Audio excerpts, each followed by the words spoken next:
Hello, everyone. My name is Christian Adame, the Peggy L. Osher Director of Learning and Interpretation at the Portland Museum of Art. And welcome to the Dream Action Factory, People, Not Prisons. Before we begin, I want to acknowledge that we are on the homeland of the Wabanaki peoples, and we extend our respect and gratitude for their rich histories and the communities we continue to learn from. I encourage you all to visit nativelands.ca to help visualize the Indigenous lands where you currently are. The impetus of the Dream Action Factory program series was an invitation from artists Carrie Moyer and Sheila Pepe, whose work is currently featured in the exhibition Carrie Moyer and Sheila Pepe, Tabernacles for Trying Times at the PMA. For this exhibition, both artists collaborated to create the site-specific work, Parlor for the People, a physical space, a kind of tabernacle, for convening, dialogue, and coming together to discuss and process the most pressing issues of our moment. We convened 14 Maine-based partners, organizations, artists, and scholars into a program series we named Dream Action Factory, a place to examine ourselves and how we might move towards more equitable and just futures. Today, we are hearing and learning from our colleagues at the ACLU of Maine, Policy Counsel Michael Kebede, and Executive Director of the ACLU of Maine, Alison Beyea. Together, they will discuss mass incarceration, systemic racism, policing, and the increased urgency to address these issues that have been brought on by the COVID-19 crisis. Now, I'd like to turn it over to Alison Beyea to start this program. Alison? Let me make sure I'm unmuted. Christian, thank you so much for having us here today and including us in this amazing project that PMA is working on. We're so grateful to the museum for the opportunity and to be part of Dream Action Factory. And I also want to take a moment right at the beginning to thank the artists who collaborated with us on this project, the artists from Maine Inside Out. They were willing to take their time to share their work and their vision for Maine, and it's really incredible. You know, at the ACLU of Maine, we're very aware of how much artists have always been on the forefront of social movements. And so it's an incredible opportunity for art to teach us both our history and to show us our future. So Christian, again, thank you for letting ACLU of Maine be part of this amazing collaboration. Thank you. And I know, I think you're going to go hide in a Zoom world, but you're going to stick with us till the end. So thank you, and we will see you back here in a little bit. So thank you again, Christian. So, as Christian said, we are here to talk about mass incarceration, criminal legal reform, issues of racism that permeate our systems in Maine, as well as the rest of the country. Before I do that, let me just tell you a little bit about who we are. I'm Alison Beyea. As Christian said, I'm the Executive Director at the ACLU of Maine. We are a statewide member-funded organization that's dedicated to what we like to think of as expanding the promises of the Constitution and the Bill of Rights to all people here in Maine. We are the Maine affiliate of a nationwide ACLU, which has offices in every single state of the country and the District of Columbia. Across the country, we work in the federal courts and the state courts. We work in state houses and municipalities. We work in the halls of Congress, and we work in the streets to ensure that all people have the ability to fully and freely participate in our democracy and to have full access to justice, to be treated with equity and with fairness. So in this work, we don't do it alone. We can't do it without you. And we are so grateful for those of you who are out there joining us in programming like this and making space to listen, to learn, and to speak out about the incredibly urgent issues that are facing our state and our nation in this moment.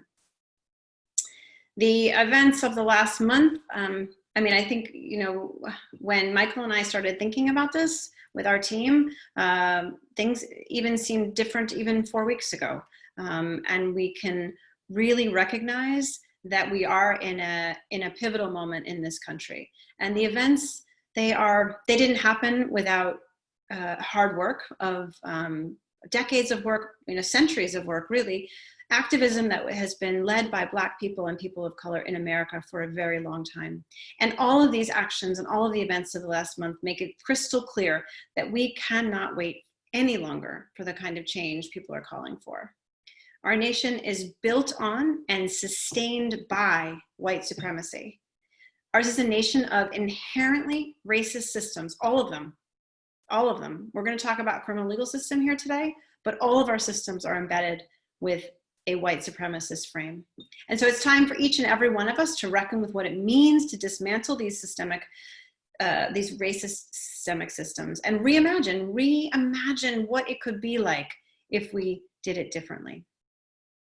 So for today's presentation, we're going to talk about mass incarceration and criminal legal reform.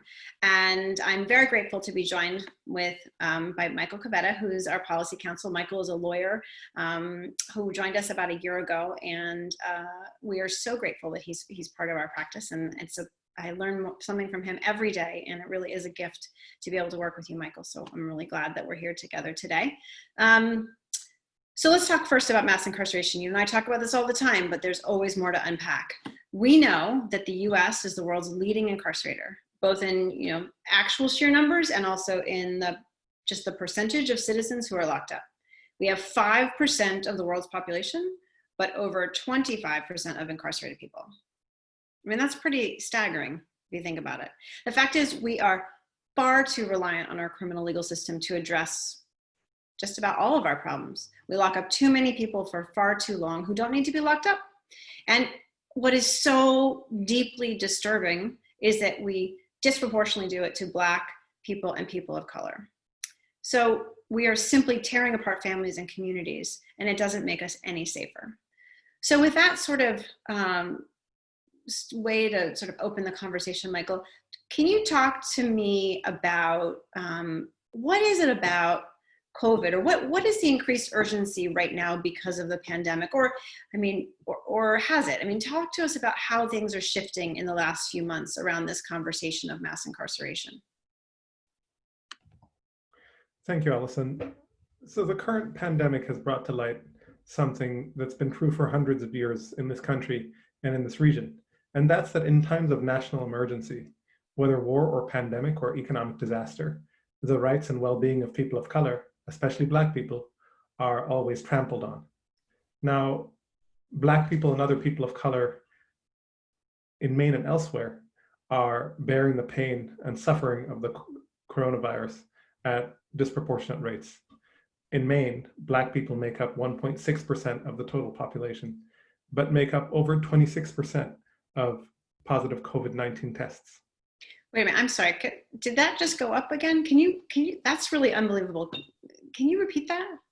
It did, and the disparity has been worsening week by week since the CDC started releasing racial and ethnic disparity data for COVID-19 infections. So to repeat the statistic, 1.6% of Mainers identify as Black.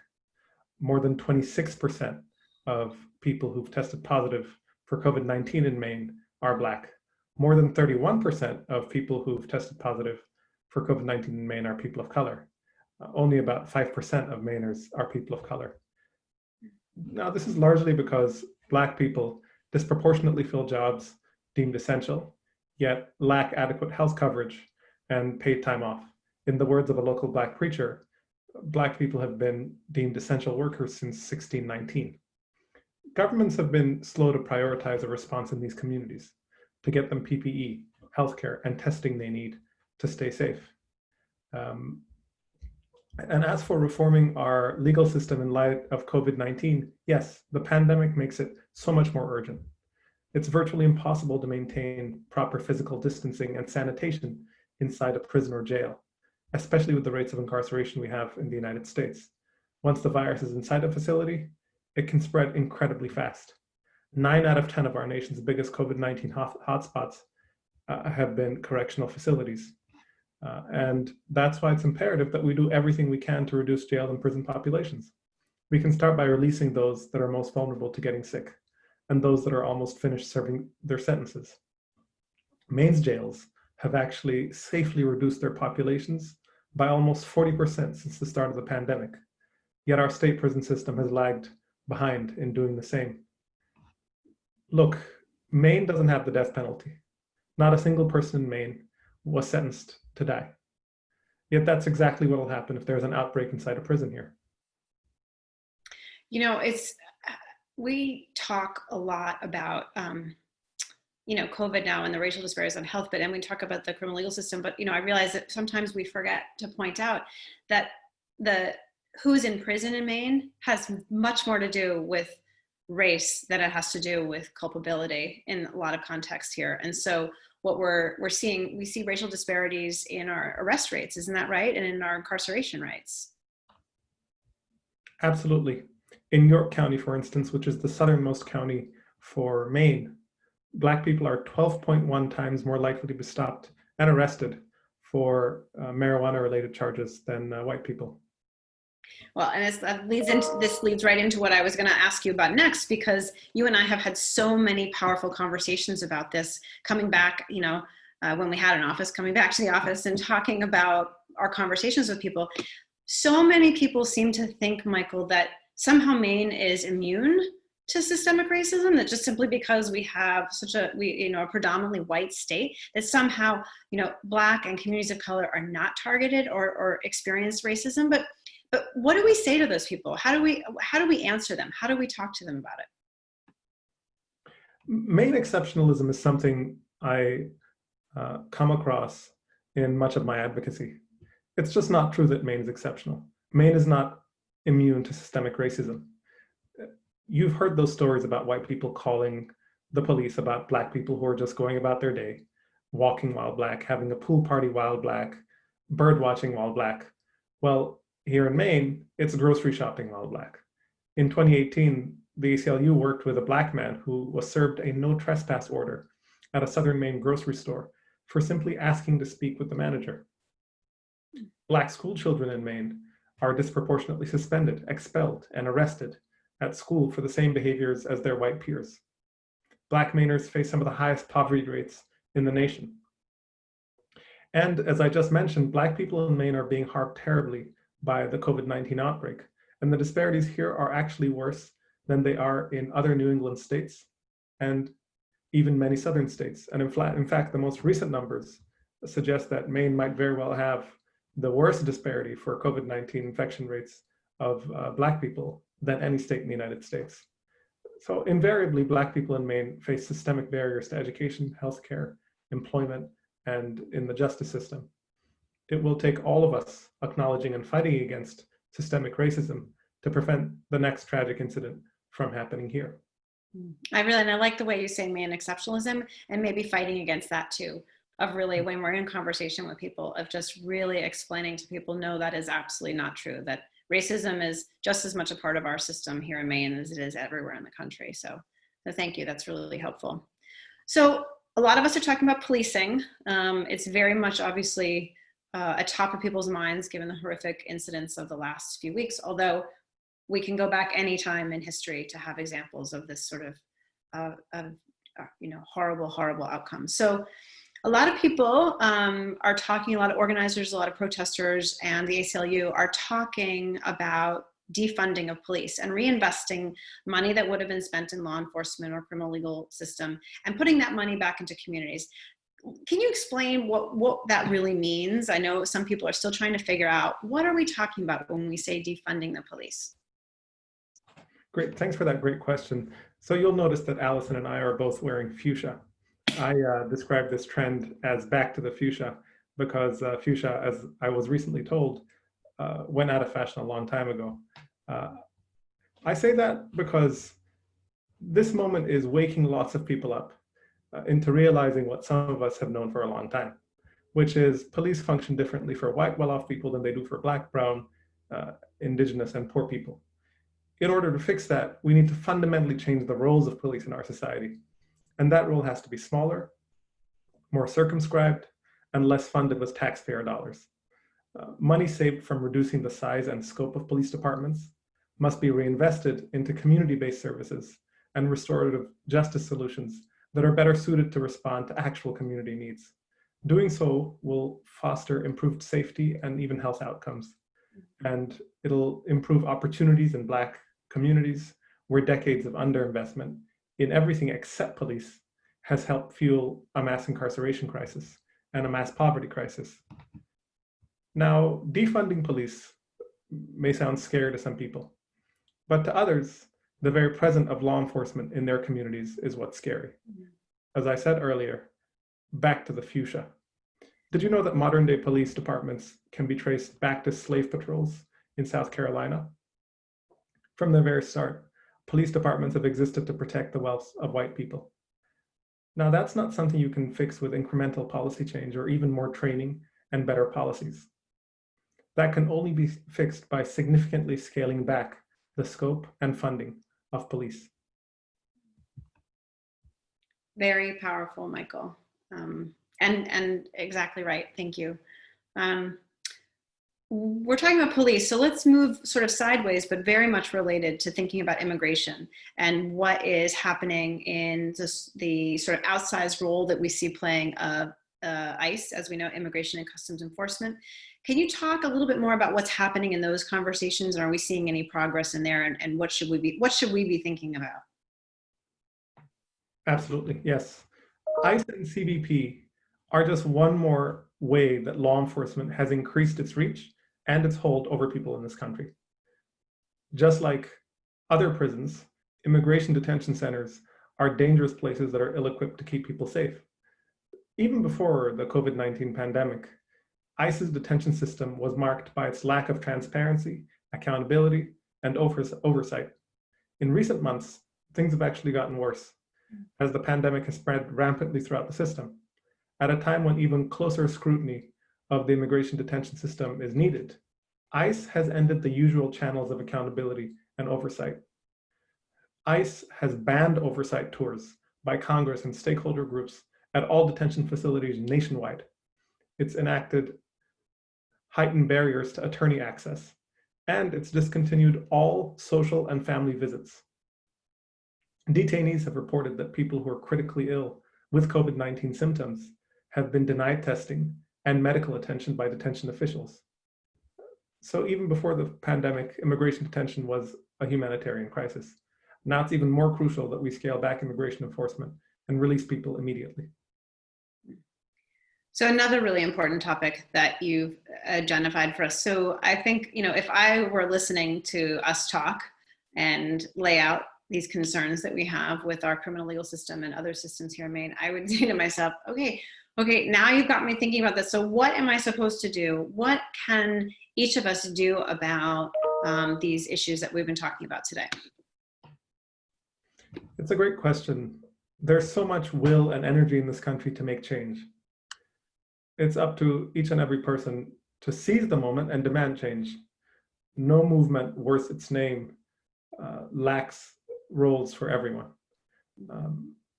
Change can take many forms, participation can take many forms. Some people are choosing to take to the streets, which you see in all of the incredible rallies and protests around the world. Others are making their voices heard at home. They're having hard conversations with their neighbors and their families about why this matters. They're talking to their kids about systemic racism and what it means to be anti-racist. They're talking to their parents about the same. They're speaking up when someone says or does something racist. All of us can educate ourselves too. We can read all the incredible texts that are out there right now that in fact have been out there for a long time. We have a list of resources on our website at aclumaine.org/reading list. That's aclumaine.org/reading list. Or you can find them here on our PMA page. You can also support Black-run businesses and help to lift up Black voices. That doesn't mean demand Black people do the work of educating white folks, but it does mean giving them credit for their words and listening to what they say. All of us should pay special attention to our local governments, especially their budgets. All of us should try to tell our city councils and our mayors to reduce police budgets and reinvest that money into the community. All of us should tell them to stop putting police in our schools and start putting social workers and counselors there. And of course, if you're eligible to vote, vote. Always a very important thing that we want to say at the ACLU is to make sure you vote. And you all should know about Michael, that one of Michael's favorite things on his free time is to go attend his local city council meeting. So he's not just saying that, he means it. We all need to get involved with local government, and I echo his words. And I would be remiss as the director of the ACLU to not say another way you can get involved is to become a member of the ACLU. You can go on our webpage and you can join us. You can join our action alerts. You can join our list. You can find out about what we're doing and when we're doing it. Michael is advocating along with other of our staff at the State House, in city government all the time, and we could always use your help. So please think about joining us in this movement that is really, I've certainly never seen it like this in my life, and it's a very pivotal time for us all to really engage in a new way. So I want to thank you all for joining us. And Michael, I don't know, I think you and I could talk about this probably for the next 6 hours, and thank goodness Christian didn't give us that long, because there's so many ways that we can engage on this, and there's so much good work to be done when we join together.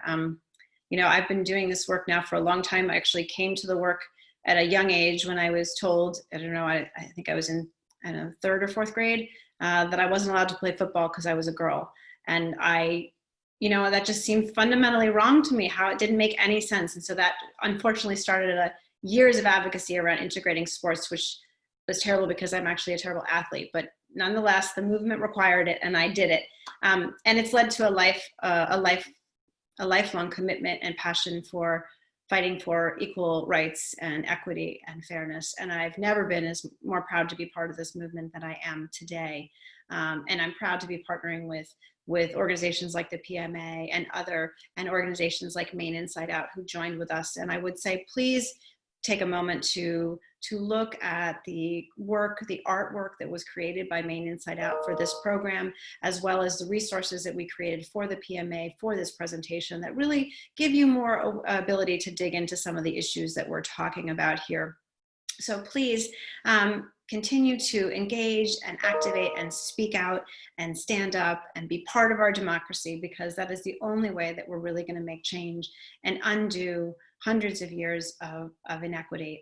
But we can do it, and we'll do it together, and we will do it one step at a time with your help. Christian, I want to thank you and bring you back into our Zoom world to close us out.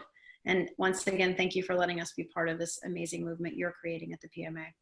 Thank you so much. And thank you, Alison and Michael, for your conversation and especially your calls to action today. I'd also like to thank artists Carrie Moyer and Sheila Pepe for using their public platform to make space for these kinds of conversations. As Alison mentioned, we encourage you all to continue to use this webpage to view stories of incarceration, resources from the ACLU of Maine, and the contributions of the artists and visionaries of Maine Inside Out. Use these resources to increase your awareness about these issues and how you can get involved directly. Again, I'd like to extend our gratitude to Alison, Michael, and the dedicated team at the ACLU of Maine. We will see you all soon. Take care of yourselves and each other. Bye.